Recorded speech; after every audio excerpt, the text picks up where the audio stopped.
Good evening, everybody. I'm Tom Slome, and I'm the treasurer of the City Bar. It's actually morning for me here. I tested positive for COVID first time. Don't feel too bad, but the City Bar sprung into action and was able to record this so that I can give my report to you remotely. This is the treasurer's report for the fiscal year ended April 30th, 2022. I'm also going to discuss our budget for fiscal 2023. Fiscal 2023 began May 1st. On the financial report for the fiscal year ending April 30th, 2022, let me start by observing that in the face of 2 years of this pandemic, the City Bar has shown great resiliency and has become more able to adapt to change. As a result, it's well positioned for the coming year, and our commitment to serve and support the legal community has never been stronger. The association provided those services throughout the pandemic using a hybrid model. For a while, almost all our services were only remote, but beginning last fall, we began offering most services, including CLE courses and committee meetings, both remotely and in person. We were able to stay quite effective as a bar association and contain costs in the face of declining revenues, such as from membership dues and legal referral services, both directly impacted by the pandemic.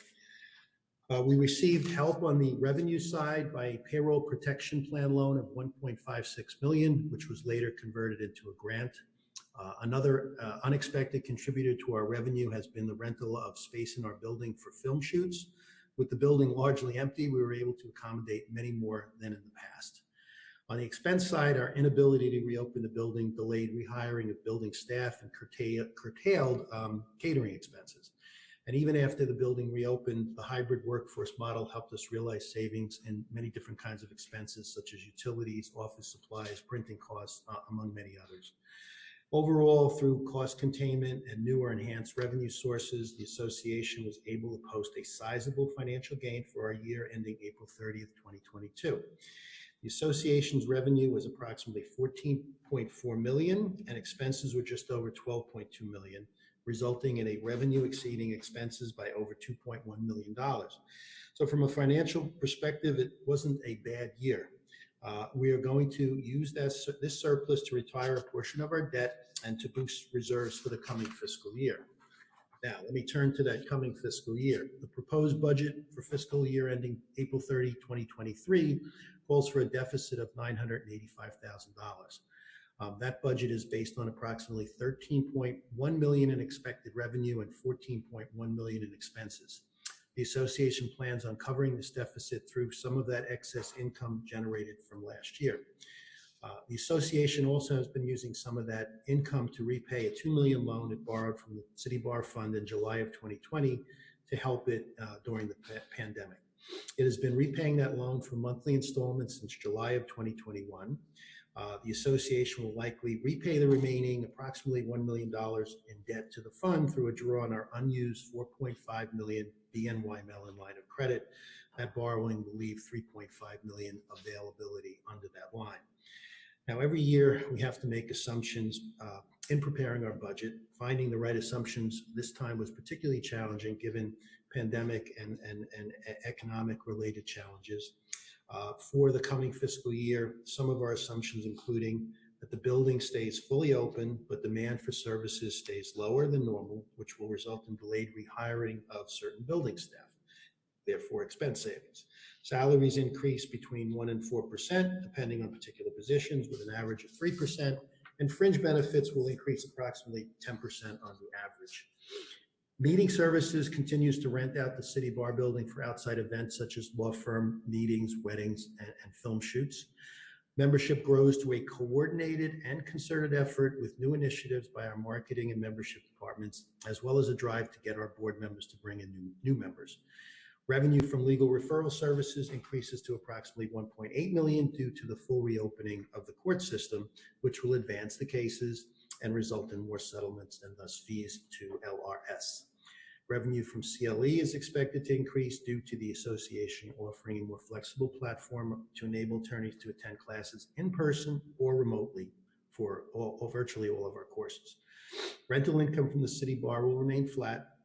We're in the middle of finalizing plans to renovate space for the fund. The fund can use less space, so we will likely have to adjust the fund's rent downward somewhat once the renovations are complete. But the fund using less space will allow for opportunities to use more space for potential revenue sources. The budget assumes that certain overhead costs will continue to be charged to the fund, including 40% for human resources, 40% for IT, and 100% for the fund's senior accountants. Other administrative overhead costs, such as the services of our executive director, general counsel, marketing, building operations teams, have not been charged back to the fund. That won't change for fiscal 2023, but the association and the fund will be exploring possible changes for future years. Those are the main assumptions underlying our new budget. Now, let me talk a little bit about the all-important membership situation. Membership remains relatively strong despite the pandemic. Total membership, excluding law school students and LLMs at fiscal year end, was 23,306. Now, that's a decrease of 898 over the prior year. The decrease was expected or wasn't not expected or unexpected in the current economic and pandemic climate. With the reopening of the building and enhanced recruitment efforts by the board and the membership marketing departments, we expect to see an increase in both memberships and dues, and we have seen an improvement in both over the last several months. Let me mention some things about our investments.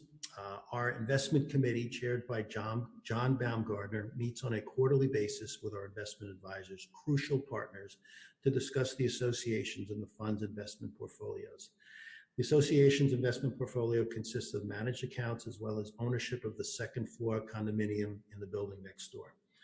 Due mostly to market fluctuations, and particularly of late, the investment portfolio decreased 1.9 million compared to the prior year, from approximately 15.8 million as of April 30th, 2021 to approximately 13.8 million as of April 30th, 2022. That nearly 2 million decrease is a little overstated, however, in that each year we distribute 4.75% of a rolling average of the portfolio, which for fiscal 2022 was $681,000.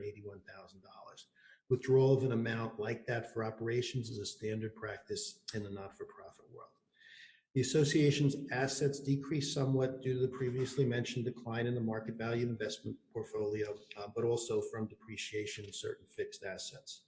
The preliminary balance sheet of the association as of April 30th, 2022 reflects assets of 24.6 million and liabilities of 8.8 million, leaving net assets at 15.8 million as compared to assets of 27 million and liabilities of 11 million for the previous fiscal year, or a net of $16 million. So the net assets decreased from the previous year, but not much, by approximately $200,000. Now let me wrap up by looking to the future. As I mentioned, we're budgeting for a deficit this fiscal year of nearly $1 million. Last year, we had a gain of nearly $2 million, but ironically, that was largely pandemic related and not likely to continue, including no more PPP grants, and the savings due to the building closure will slowly go down. Obviously, you cannot sustain an organization if you run deficits in the long term, at least not without making changes. Some of the things we may consider changing are: one, greater administrative overhead chargebacks to the City Bar Fund for costs incurred by the association, which benefit the fund; optimizing use of the building space; implementing membership initiatives to recruit more members and collect dues and possibly increase dues; and lastly, reviewing operational expenses to identify areas of savings. That is my report. Let me mention that any member can obtain a copy of the association's audited financial statements from the Office of the Chief Administrative Officer, and the audited financials will be available on the association's website. Thank you for your attention, and stay well.